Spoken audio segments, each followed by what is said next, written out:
उत्तर प्रदेश विधानसभा में बजट सत्र के पहले दिन समाजवादी पार्टी और बीएसपी ने जमकर हंगामा किया। बजट सत्र 22 फरवरी तक चलेगा और 7 फरवरी को योगी सरकार अपना तीसरा बजट पेश करेगी। लेकिन पहले दिन ही विधानसभा के अंदर का माहौल काफी हंगामेदार रहा।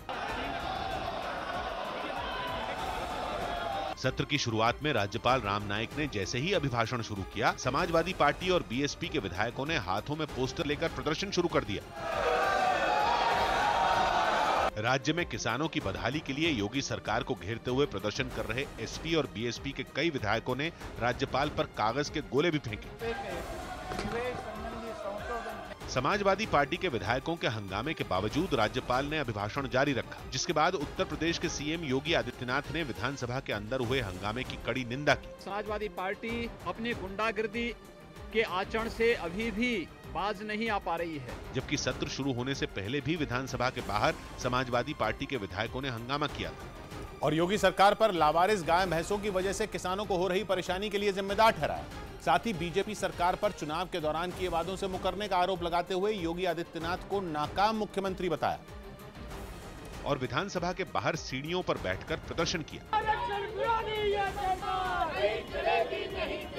विधानसभा के बाहर समाजवादी पार्टी के कार्यकर्ता एक कतार में बैठे, जिनके हाथों में योगी और मोदी सरकार पर निशाना साधते हुए पोस्टर थे, जबकि कुछ कार्यकर्ता गाय भैंसों के कटआउट भी लिए हुए थे। कभी गाय पर राजनीति करते हैं, कभी किसान पर, लेकिन आज दोनों तबाही की कगार पर हैं। इस दौरान समाजवादी पार्टी ने केंद्र सरकार पर सत्ता के गलत इस्तेमाल का भी आरोप लगाया। सरकार अब सीबीआई और ईडी से गठबंधन करके आगे करके नेताओं की छवि धूमिल करना चाहती है। योगी सरकार के साथ साथ केंद्र सरकार को घेरते हुए समाजवादी पार्टी ने संवैधानिक संस्थाओं के गलत इस्तेमाल का आरोप लगाते हुए आगे भी विधानसभा के अंदर और सड़क पर सरकार के खिलाफ आवाज बुलंद करने की चेतावनी दी।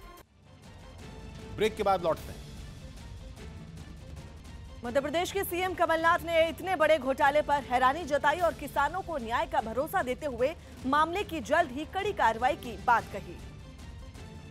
बहुत सारी शिकायतें आ रही हैं जो फर्जी कर्जा कोऑपरेटिव बैंक्स ने दिया हुआ है। मुझे 4 अलग अलग जिलों से लोग मिले जहां फर्जी कर्जा, उन्होंने कहा हमने कभी कर्जा लिया नहीं, दूसरे ने कहा कि हमने पटा दिया और हमारा नाम सूची में आया। ये बहुत बड़ा घोटाला है।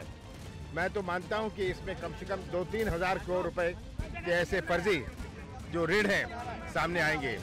तो कर्जा माफ की इस योजना से एक और बात जो सामने आई है, एक और घोटाला जो उजागर हुआ है, इसमें पूरी जांच हो रही है। सबको हमने कहा है कि वो FIR लॉन्च करें बैंक अधिकारियों के खिलाफ, और ऐसा कभी हमने सोचा नहीं था कि इस प्रकार का घोटाला सामने आएगा।